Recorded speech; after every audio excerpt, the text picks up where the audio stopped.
Many years ago, IBM asked me if I would design a program for them on problem solving and decision making, which is creative thinking.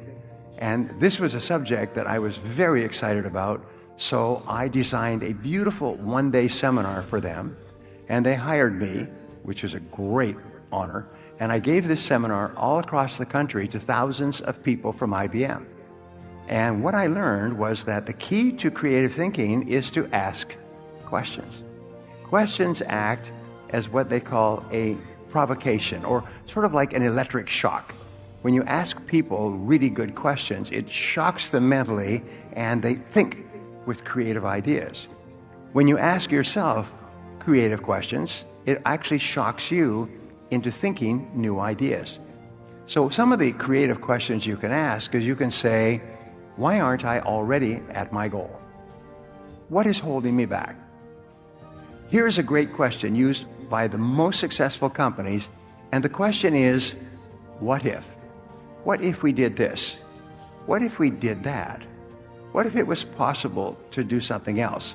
You keep asking, what if it was possible to double my income within 12 months?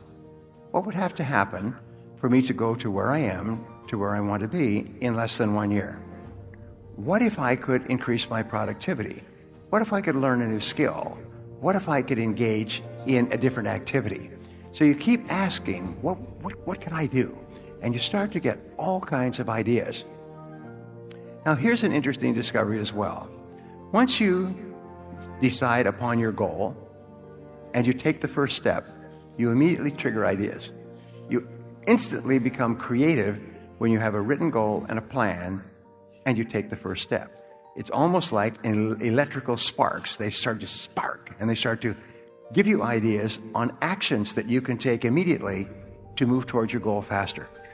This is why people with written goals are much more creative than people who don't have written goals. So many years ago, I learned a special creative thinking technique, which I applied to myself, and I went from being broke to being a millionaire within 5 years. I could not believe it. And so I've shared it with other people, and they achieve the same results and sometimes much better results. Many of my friends who have used this idea are very, very, very wealthy today. It's the most powerful form of creative thinking ever discovered. It is so simple that it should be illegal. This simple technique will make you rich. And what you do is this, is you take a sheet of paper, and at the top of the sheet of paper, you write your major goal as a question. And let's say your major goal is to double your income. So you say, how can I double my income within 12 months? Or how can I double my income by November 1st, 2016? So the question has to be so clear and simple that it's easy to generate answers. And then you start to write down every answer you can think of. You could say, well, what should I do more of? What should I do less of? What should I start doing? What should I stop doing? And then what would be the opposite of those? And then what should I learn? And what subject should I do? And who should I talk to? And what problems do I need to solve? And you keep writing until you have 20 answers to your question. Now we call this the 20 answer method. You can write more than 20 answers, but 20 is the key. I used to conduct a coaching program for business owners, and I would promise them that if they came to my program, they would double their income within 12 months. And other than that, the entire program would be free. And in the course of 7 years, and 2,000 or 3,000 business owners, not one person ever asked for their money back. Now, I didn't want to give their money back, so I had to be sure that they doubled their income, because that was my guarantee. So what did I do? The coaching program was 4 days, 1 full day every 90 days. So they would come and work with me and another group of business owners for 1 full day going through exercises. The first one we gave them was the 10-goal method, writing down 10 goals. Then we would have them pick their most important goal, and we would do the 20 idea method on that goal. Every one of them doubled their income within 12 months. Some people doubled their income within 7 days. Not one person in 7 years ever asked for their money back. They all earned more money than they'd ever dreamed of in their lives. Some people had tripled their income in 30 and 60 days after working in the same field for 10 years. So what does it take to use this? Well, write your major goal as a question at the top of the page. Generate at least 20 answers. Now, when I do this, by the way, because my mind is very flexible, I will sometimes write 25 and 30 and 35 answers. It's just amazing. And then what you do is you look at your list and you say, all right, what one idea should I apply immediately? So you go down your list and you say, this is the first thing I should do. And then what you do is you take the first step. Take action on your first idea. Now what happens here, and there's a lot of research on this method, is that when you take action on one idea, you spark more ideas. Not only that, when you take action on one idea, you find yourself taking action on other ideas as well. And it's like stepping on the accelerator of your car on the open road. As you begin to apply these ideas, you're going to go, and you start to move faster towards your goals. You start to attract more people and circumstances that can help you, and your goals start to move faster toward you. And what does it cost? A piece of paper. It just costs a piece of paper. Everything that I told you today has no monetary cost. It costs a piece of paper, a little bit of ink, not too much, and a little bit of self-discipline. And if you do these three things, write down your goals, decide your most important skill, decide the one idea that you can use to move toward your goal. These are very simple things, but they transform your life. And I know because I've taught these ideas to more than 5 million people in 74 countries. And people come back and they say, you changed my life. You made me rich. I could not believe that idea was so simple. I went home that day and I tried out the idea. You won't believe what's happened to me. I've heard those words thousands and thousands of times, including here in Moscow and in St. Petersburg and in Voronezh and in Kazan and in Ekaterinburg this week. And they come up to me and they say, you won't believe what has happened to me since I came to your seminar. You won't believe what's happened to me. You made me rich. You made me rich. I had a gentleman in St. Petersburg last week, and he said, when you came here in July, you told us to write down 10 goals and pick one goal and then work on it all the time. Think about it all the time. And so I only wrote 8 goals, he said. But now, 3 months later, I've accomplished 5 of the 8 goals. And these were big goals for my life. I've accomplished 5 of the 8 goals. He said, I've tripled my income. Another person told me the size of their business had grown 500%. I mean, they said it's unbelievable what happens when you start to unlock the power of your mind. And you are a potential genius. But until you begin to stir that cup, which you do when you write down answers to this question, until you begin to stir your genius, it just sits there untouched. Well, the next key principle is concentration. Now, concentration is what you do is once you've decided on the most important idea to achieve your most important goal, then you have to concentrate single-mindedly on one thing until it's complete. Bill Gates and Warren Buffett, the richest man in the world and the third richest man, were at a dinner party at Bill Gates' home last year. And there were about 100 guests, and they were standing around at the reception, drinking wine and so on. And these 3 men, Bill Gates, Warren Buffett, and Bill Gates' father, are good friends. And so they were standing, talking, and one of the other guests came up and said, excuse me, gentlemen, you are 3 of the most important people in the world. What would you say is the most important key to success today? And they stopped talking, and they all turned, and they said, focus. Focus is the most important quality for success today. We're so surrounded by so many distractions of so many kinds that the ability to focus is more important for success than any other quality. Now, I developed a philosophy when I was young and broke. And the philosophy was that if rich, successful people tell you to do something, you should do it. If they tell you that this is a key to their success, then you should at least practice it for a while to see if it applies to you. What I have learned, and what I learned coaching my clients, my business owners, is I taught them how to focus. I taught them how to select specific goals and activities in each area of their life and how to focus like a laser beam on one goal at a time. If you can do that, you can conquer the world. Now, I'm going to give you a law that is my favorite law of time management, and it's called the Law of Three. And this law alone will enable you to be one of the most productive and successful people in your world. The Law of Three is based on my 30 years of study into time management. And what it basically says is that if you make a list of everything that you have to do in a week or a month, you'll come up with 20 or 30, some people write down 40 or 50 tasks or activities. But if you look at this list, you'll find there's only 3 activities that you engage in your life that account for 90% of the value that you contribute in your life. Wherever you are in life, there's only 3 things that account for 90% of your happiness. It's only 3 things. This Law of Three works everywhere, and it works for everyone.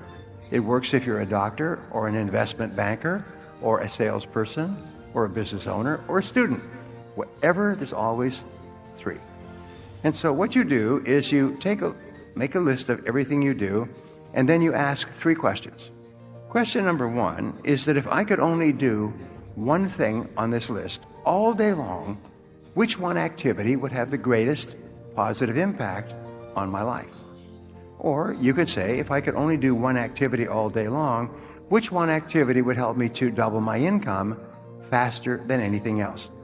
And that answer is usually pretty obvious. So you put a circle around that. And then you ask it again. If I could only do 2 things all day long, what would be the second most valuable thing that I could do? And you go through your list and you come up with number 2. And then you ask the question the 3rd time. If I could only do 3 things all day long, what would be number 3? And you circle it. Now, I put every one of my students through this exercise, and they're all astonished because in a few minutes they see clearly that these are the 3 most important things that they do in achieving their goals of health, wealth, and happiness. And so the rule is this, is do fewer things in your daily life, but do more important things. And do them more of the time, and then get better, improve in each one of those areas. So in your life, there's 3 things that you do that are more important than everything else. And these will change over time. But you must be clear about those 3 things, and if you start working on only those 3 things, you will double your productivity, performance, and output very quickly if you can concentrate on the 3 most important things you do. Now, I'm happy to say I am the best time management author in the world. I have been published in 42 languages.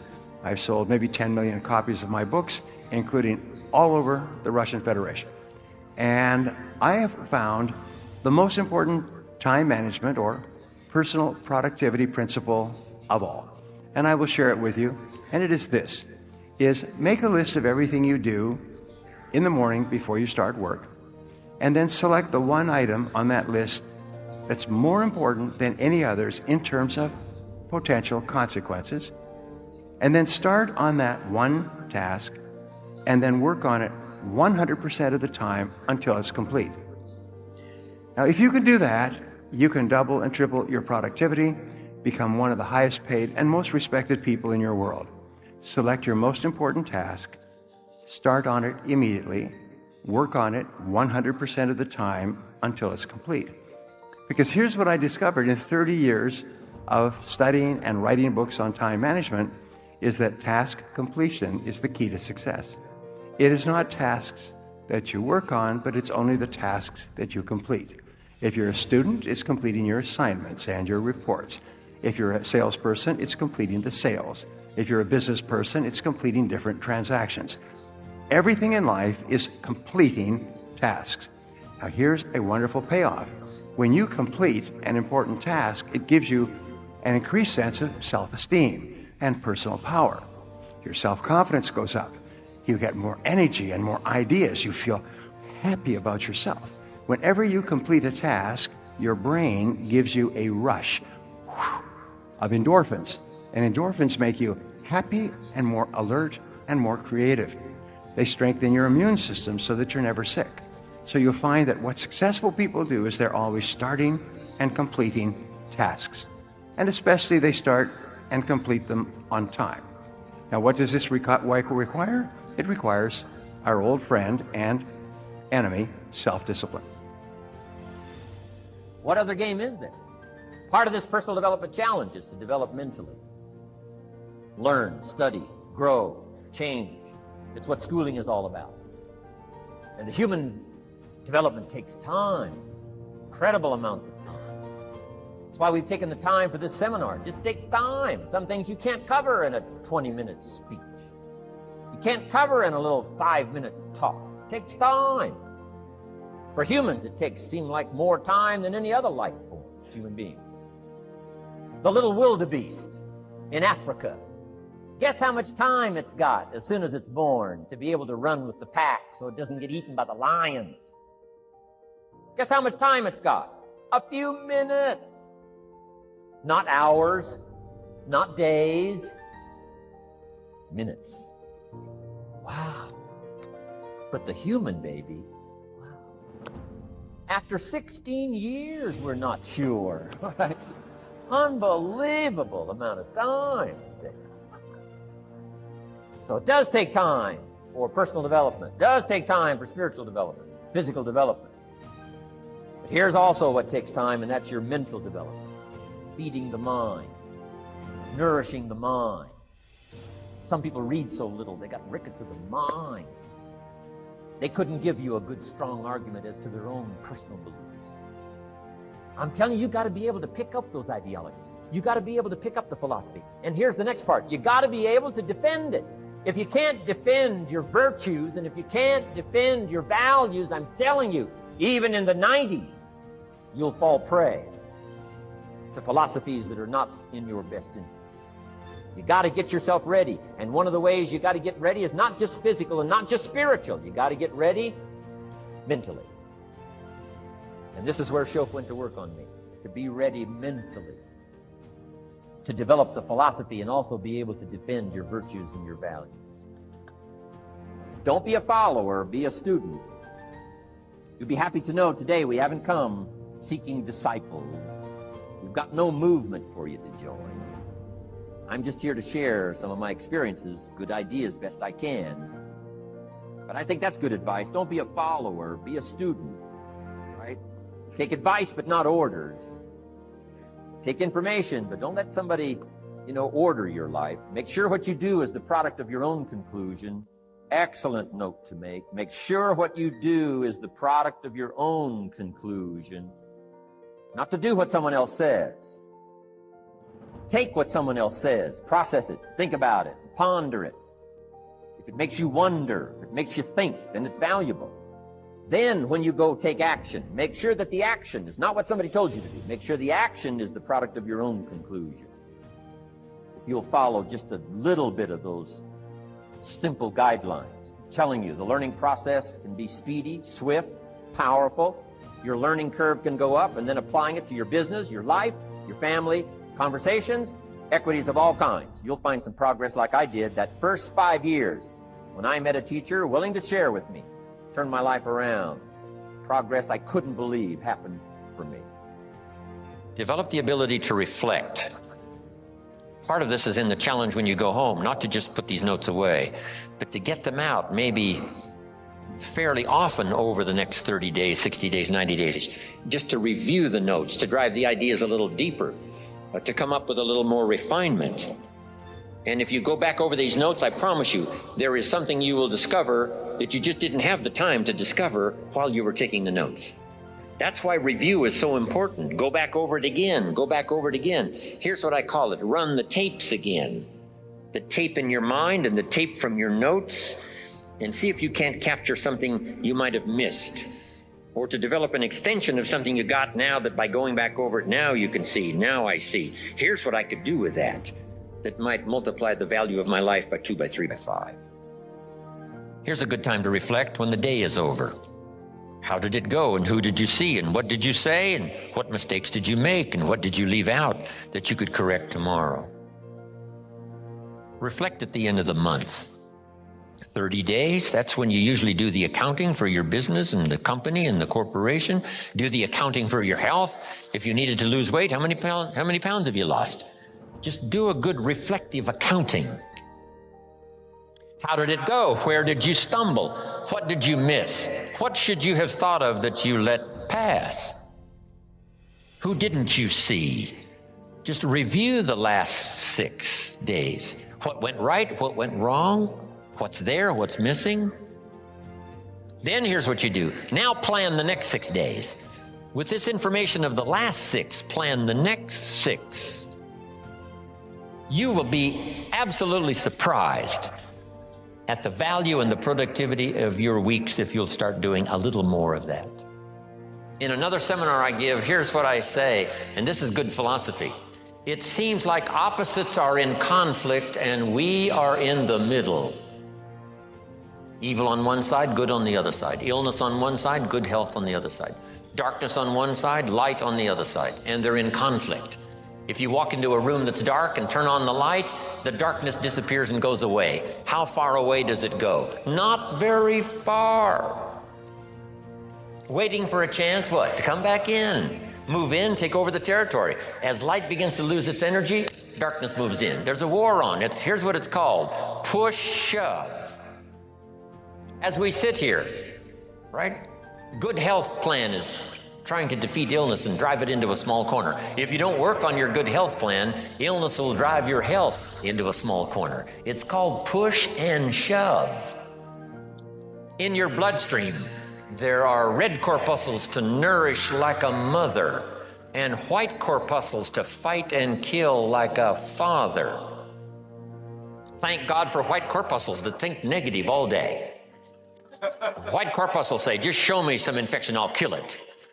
Because if I don't kill it, what? It kills you. White corpuscles say, it's my job today to make sure you don't get killed. So I'm here to fight. Have you got that now? Red to nourish, white to fight. So here's the key now. Cooperate with the positive side of this war of health and illness. What if in this struggle the body calls for a banana and you send it a Coca-Cola? And now the body has the right to say what? Whose side are you on?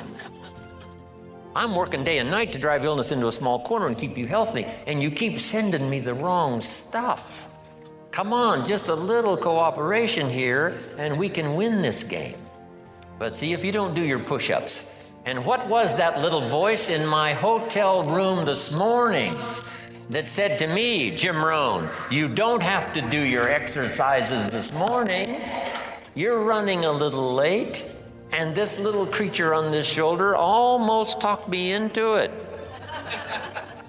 And the little angel says what? No, no, no, no, no, no. Fall on the floor one more time. Do those push-ups, a few crunches, a little modified version, yes, because you are late, but you got to keep up the pace. See, that's called what? The work of summer. Now turn this around, because it's also possible to love like a father and hate like a mother, just so you get the job done. And if it's a single parent, right, you got to do both the work of father and mother. It's extraordinary. But mother is capable of hate and defense and protect.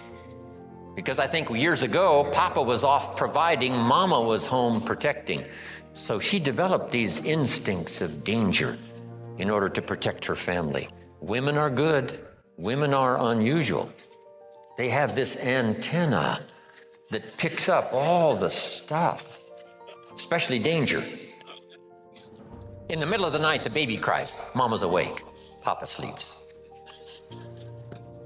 Mothers sleep near the surface, and the least little movement or sound, they're awake.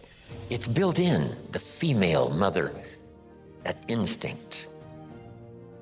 She says to her husband, go look, something isn't right. You know, downstairs. He says, no, everything's fine. She says, go look. He says, okay. He gets up in the middle of the night, stumbles downstairs, and the front door is open. How did she know? They just know. I don't know how they know. They've got this instinct, especially for danger. Interesting story in the Bible.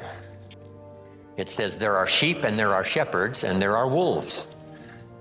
Fairly ordinary story, shepherds and wolves and sheep. But that's not the end of the story. To illustrate a point, the storyteller says, there are also some wolves that have learned to dress up like sheep. Now you need a woman. Man says, looks like a sheep, talks like a sheep. Woman says, ain't no sheep. Have you got this now? The work of summer. Here's what it's called, high drama. Nourishing and protecting. Nourishing with one hand and protecting with the other hand. Even the battle of the mind. Here's a good note to make on the battle of the mind. Don't become a victim of yourself in this battle of the mind. Should I, shouldn't I? Let it go. No, don't let it go. Run the red light. No, be a little more cautious. Think of your family. See, we have to continually do this. Beware of the thief on the street that's after your purse, but also beware of the thief in your mind that's after your promise. So what we have found is this: the hallmark of superior people, 30 years of research, is how you respond to a crisis. How you deal with problems and how you respond to a crisis. And what we have found is this, is superior people look for the solution to every problem. They don't allow themselves to become upset and angry. When something goes wrong, they say, okay, what's the solution? And they become intensely solution-oriented. When you have a very intense problem, that stimulates creativity to solve the problem. So what you do is you write and define the problem clearly.